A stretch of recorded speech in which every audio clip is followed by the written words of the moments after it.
was really beautiful. Thank you again, San Diego High School. Great job.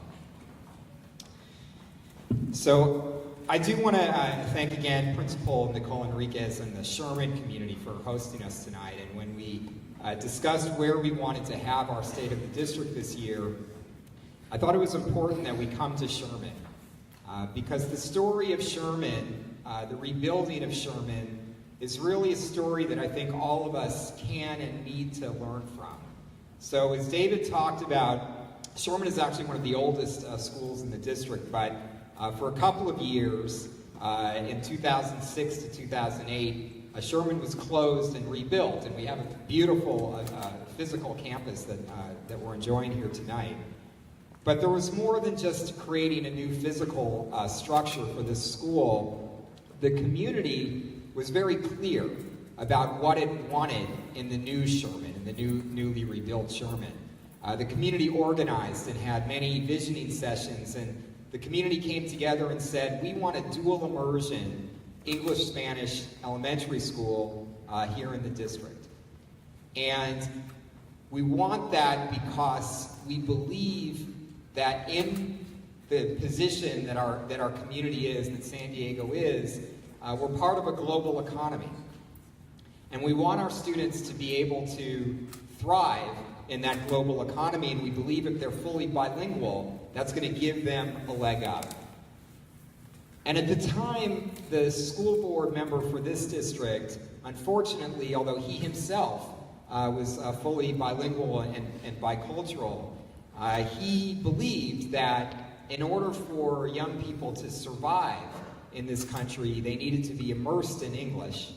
And if they kept or didn't keep their native language, that was of minor concern. The key was, in order to survive, they needed to become proficient in English, and so the school district started to back down on its promise to this community. But the community said, we're too clear on what our vision is for our kids. We don't want our kids to survive in a global economy. We want our kids to lead the global economy. We want our kids to thrive, and so in order to thrive, we want to take what we have, which is a beautiful foundation, and we want to build on that foundation, and we want to be bilingual, and we want to be bicultural, because that's going to put us in a position, that's going to put our kids in a position to lead into the future. And the community didn't just express what they wanted, they got organized. And they came together, and they had meeting after meeting in the community. I was running for school board at the time, and it was a powerful thing to be a part of and to be aware of. But this community said, it's too important for us. Our public schools, our neighborhood school is too important for us not to fight for it. And that community fought for what they believed their kids needed. And today, Sherman is not only one of the most outstanding public schools in our district, but I think this dual immersion elementary school is really a model for the rest of the country, has become a model for other dual immersion schools that have opened in our district. And I think we're looking at the possibility, the hope of these students being realized because of what this community was willing to fight for. We have a waiting list for this neighborhood school, and it's an example for the rest of us of what can be achieved if we care enough and we're willing to fight for it. So let's give a big hand to the Sherman community.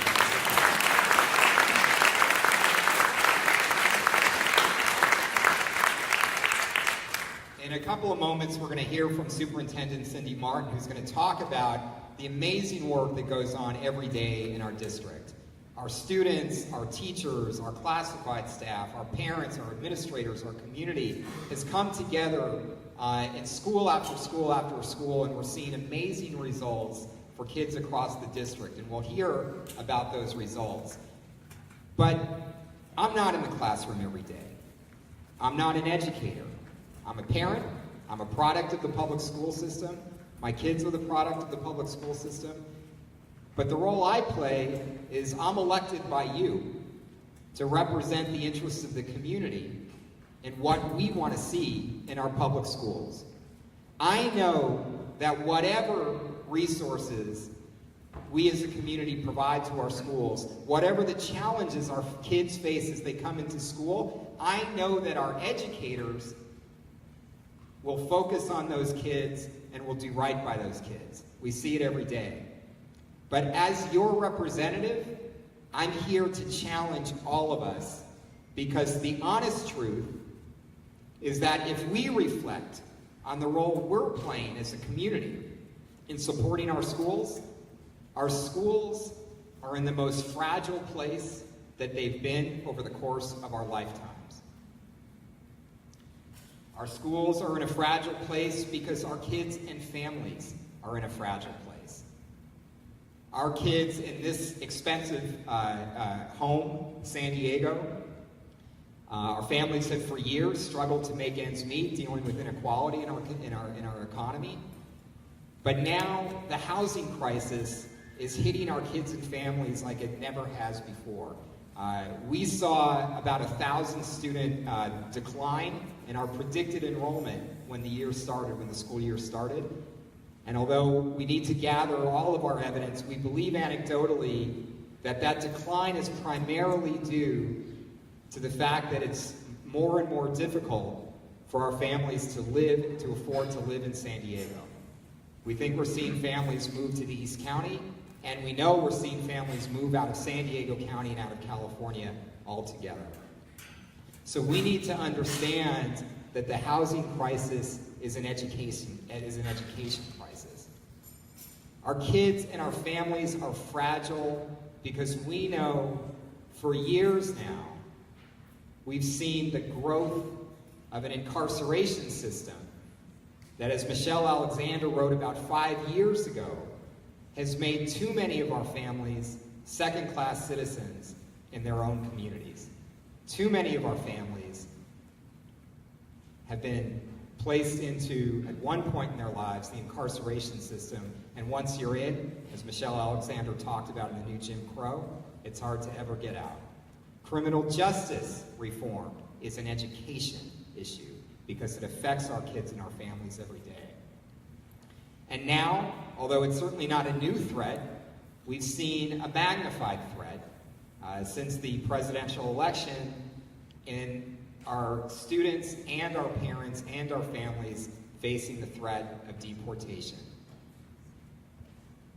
Tonight we have a courageous family who's agreed to come and allow us to share a little bit of their story. Could I ask Aime and Yahida and Ivan Casadas, if you wouldn't mind to please stand and be acknowledged.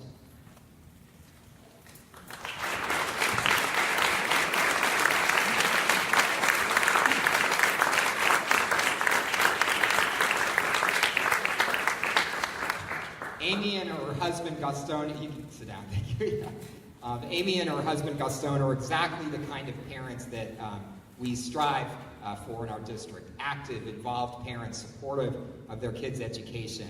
Yahida is a senior, a straight-A student who's applying to college right now and hopes to be able to get into San Diego State and stay and contribute in this community. Ivan is a fantastic young man. He's a freshman, both at Scripps Ranch High School. And Ivan has autism, but he doesn't let that get in the way of his coming to school every day and working hard for a strong education. And Amy and her husband Gaston have been there, incredibly supportive parents, engaged in the schools, and yet a few weeks ago Gaston was taken from his family and taken from our community and was deported. Gaston came to this country when he was 16 years old, has been a contributor to our community ever since, an incredible parent, an incredible role model in our community. And the federal government found it in its wisdom that it was a good thing to do to take Gaston away from our community and away from his family. And so what we can do as a community is, of course, to wrap our arms around the family, to ensure, Yahida and Ivan, that you're going to have every support that you need to succeed in school and to succeed in life. We're going to be here for you every step of the way. And we thank you for your courage in being here tonight. But we also have to understand we've got to do more than that. We've got to come together as a community and be willing to fight for our families, fight for our young people, and stand up against this kind of injustice.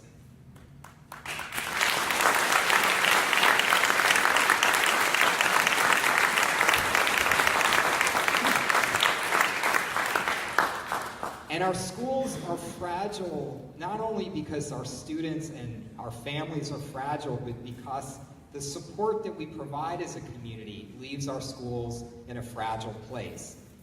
We've told the story many, many times. My parents' generation, my grandparents' generation, coming out of poverty and into the middle class in California, decided that the best thing that they could do was to invest in a great public education system here in this state.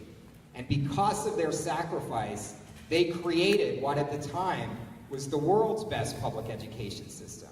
Our K-12 schools, our early childhood education, our community colleges, our Cal State University, our University of California. There was a vision from those generations of Californians that our primary responsibility is to leave behind a well-educated group of young people that can go forward and meet the challenges that they'll face into the future. And all of us have benefited from the gift that those two generations provided to us. And yet our generation has seen the investment in public education go from being the very top to we're now number 46 in the country in per pupil funding. And while we have disinvested over the course of a generation from our public schools, we have supported the creation of the largest incarceration system that anybody's ever seen anywhere in the world. And that's been the product of our generation and of this community. And so we need to take responsibility tonight and moving forward in acknowledging that while our schools are achieving great success, while our students and parents and teachers and staff and administrators and community supporters are doing amazing work every day, we as a community need to ask ourselves, like those parents at Sherman asked themselves, how important is it to us to fight for our public schools? Marshall Gans, who worked with Cesar Chavez and Dolores Huerta in creating the farm worker movement, Marshall talks about the process of people coming together and achieving positive change as a three-part process. The story of I, in which each of us asks ourselves, how important is it to us individually to struggle for positive change? And then we come together in the story of we, and we recognize that together as a powerful community, we have the capacity to create change. But then we need to come together in the story of now and recognize that we can't wait any longer to create the change that's required, that we've got to draw on our own power as a community to make that change. The story of my parents are immigrants. That's my family story. My dad came to this country from Colombia. He was the first person in his family in Colombia to leave his small town and go to the big city, Cartagena, and go to college. And then he came to the United States and started all over again. Didn't speak English, couldn't take advantage of his education, had to work 3 jobs at once to support his family, had to go back to work.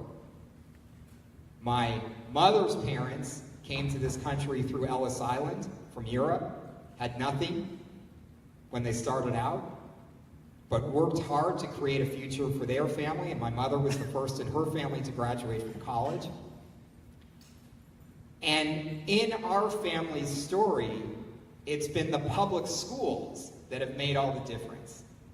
The public schools made the difference for my mother's ability to come out of poverty and go to college, go to public college in this state, UCLA. It was the public universities that my dad was able to go and teach at and became a professor at San Diego State. But I think to them, even more important than that, it was the quality of our elementary, middle, and high schools that enabled their kids, that enabled me to be able to be in a position to stand here today and have this discussion with you. The public education system has meant everything to my family, and I would suspect, in fact, I'll ask, show of hands, how many people here would say that the public schools have made the difference in the lives of your families? I think so. The story of I is obviously, in our community, the story of we. But the question is, given the role that the public education system has played in our family story, is it enough to push us to be willing to fight? Are we willing as a community, as an education community, to raise our voice in the current debates about the affordable housing crisis? Are we willing to support the efforts of David Alvarez and his colleagues on the City Council to address in the most ambitious and aggressive way possible the crisis that makes it more and more difficult for so many of our families to continue to live here? Every time there is an attempt by people at the city or county or state level to do something real about the housing crisis, we need as an education community to lend our voice to that debate. We need to show up to those debates. And we need to make clear that the housing crisis is a schools crisis, because if we don't play our role, then it's going to be more and more difficult. It's going to create more fragility on our families and on our schools to see it become out of reach for people to afford to live in our own community. Are we willing to come together in the story of we as a community and fight for criminal justice reform and fight for comprehensive immigration reform to make sure that our voice, that the voice of the education community, is heard loud and clear in these debates? I'm proud of the fact that our district has so far, since the presidential election, stood up and said, we will operate as functionally a sanctuary district, and that we will not in any way cooperate with people attempting to enforce immigration orders through our schools. Our expectation that we will continue to fight for is that our schools will serve as safe havens where we will not allow immigration authorities to come onto our schools or onto our school buses.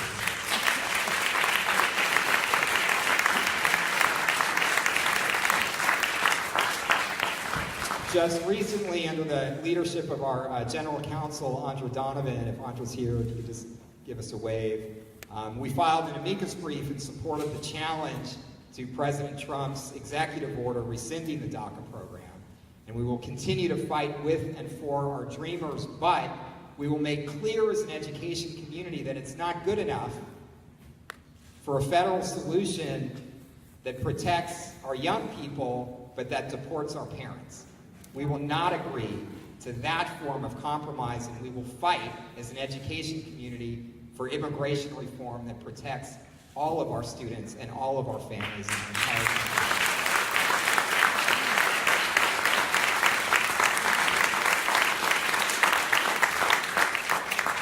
And together, in the story of we have to come together as a community and say, enough is enough. We have to go back to an investment approach in public education and not continue to see this decline of investment in our schools. We know, we actually did a study a couple of years ago led by Superintendent Martin. What would it take, what would it cost to just eliminate the achievement gap altogether? We've done great work. We've seen rising graduation rates. We've seen declining suspension and expulsion rates. We've seen increasing numbers of students become bilingual in our district, arts and music, science programs, all the great things that we've done. But we continue to see an achievement gap that does not need to exist because we know how to solve it. We know what the strategies are that allow young kids, as they enter our schools in kindergarten or TK, who are behind at the time, we know what the strategies require to help those students become proficient in reading by 3rd grade. And we know it's about lower class size. We know that we can do the best that we can if we have 23, 24 kids in a 1st to 3rd grade class, but we know if we have 15 kids in a 1st to 3rd grade class, both our own experience and national research shows us that the kids catch up and stay caught up.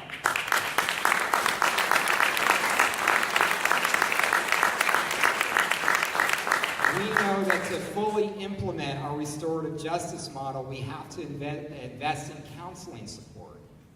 We know we have to invest in more nursing support to protect the physical and mental health of our own students. We know that there are so many strategies that we see working for us every day and that have worked consistently over the course of a number of years, but to take those strategies to scale and to have the stability that we can move forward with those strategies and eliminate the achievement gap once and for all, we actually know how much that would cost. The cost is about an additional $3,500 per student. We've quantified it. We've analyzed it. We know what it would cost. California right now spends roughly $10,000 per student. If we spent another $3,500 per student in this state, we would still be below the national average in what states across the country provide in terms of per pupil funding. But we know that we would close the achievement gap with that additional level of investment. So what does that mean? That means every opportunity for increased revenue to provide the support that our schools need, we need to come together as a community and fight for. There might be opportunities next year to pursue local revenue measures, which we need to explore, and if it's a possibility, we need to come together and fight for those measures. We know that there's a coalition that's been working for several years at the state level to close a loophole in the commercial property tax system that allows large commercial property owners to not pay their fair share of taxes. And if we close that loophole, that brings in nearly $10 billion a year that we could put into our schools. We know, and being led by some of the leaders in the California Teachers Association and parent advocates around the state, that there's an increasing vision that in the year 2020, we should go from $10,000 per student to $20,000 per student. 20 by 2020. We need to get behind that effort. The level of wealth that exists in this state, I was just, my son is now working up in San Jose, and seeing the kind of wealth that exists just in that community in the Silicon Valley, we have the ability as a state to double our investment in public education and rise to the top again, which is where we need to be and where, as a community, we need to come together to fight for. Are people here willing to fight for our kids by addressing the housing crisis? Yep.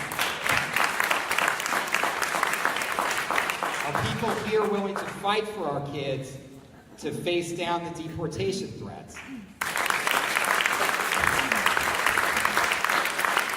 Are people here willing to reverse the generational slide away from investment in public schools to incarceration and make us number one again in this country in investing in public education?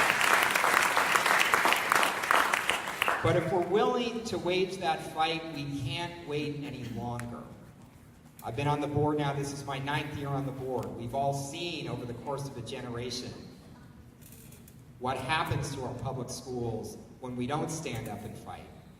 We had a group of students, I had the pleasure of speaking to 3 AP history classes at Lincoln High School last week. Dr. Kiki Ochoa, the teacher there at Lincoln High. And it was a great discussion. We were talking about the Constitution, the United States Constitution. And the students asked, well, we don't get it. It's obvious that a society that invests in public education is going to be better off than a society that invests in incarceration. We all see that. Everybody we know sees that. So why is the reality the opposite? And what we discussed is that in this country, change is hard. Our system is designed, our Constitution is designed with the assumption that if people don't stand up and fight for their interests, other people will fight for theirs, and the interests of the larger community will be trampled upon.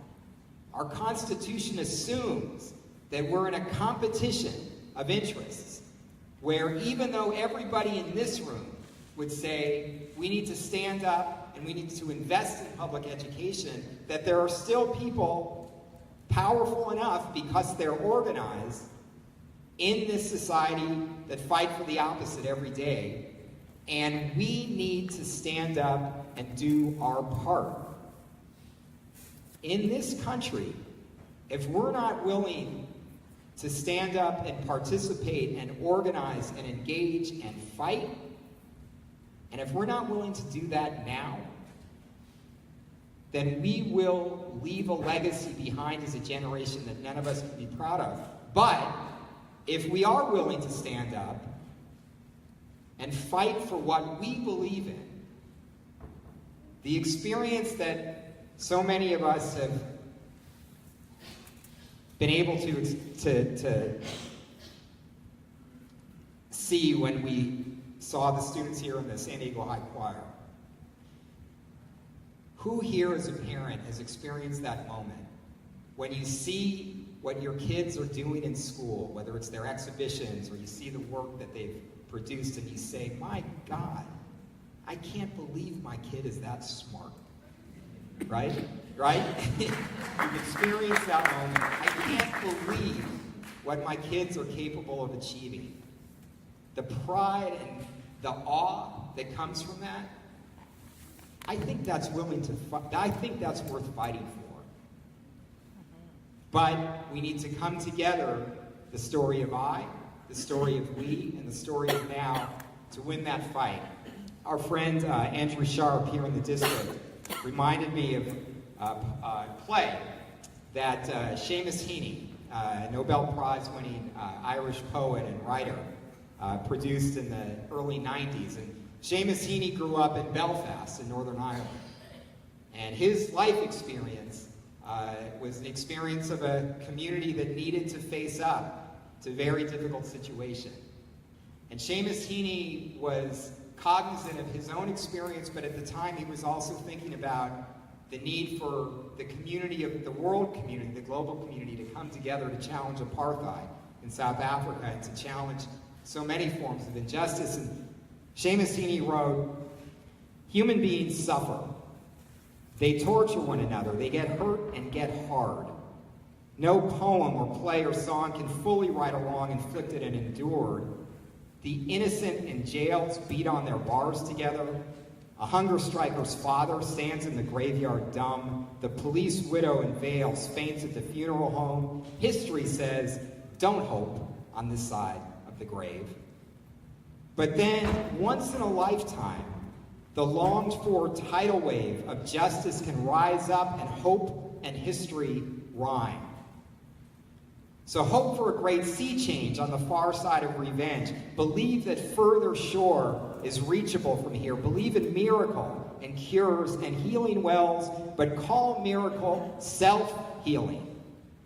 The utter self-revealing double take of feeling. If there's fire on the mountain, or lightning and storm, and a God speaks from the sky, that means someone is hearing the outcry and the birth cry of new life at its turn. Let our outcry be the birth cry of this generation's newfound commitment to a public school system that is going to allow our kids to move forward and thrive and lead in the world in the way our Sherman parents believed it's possible. Let's make hope and history rhyme. Thank you.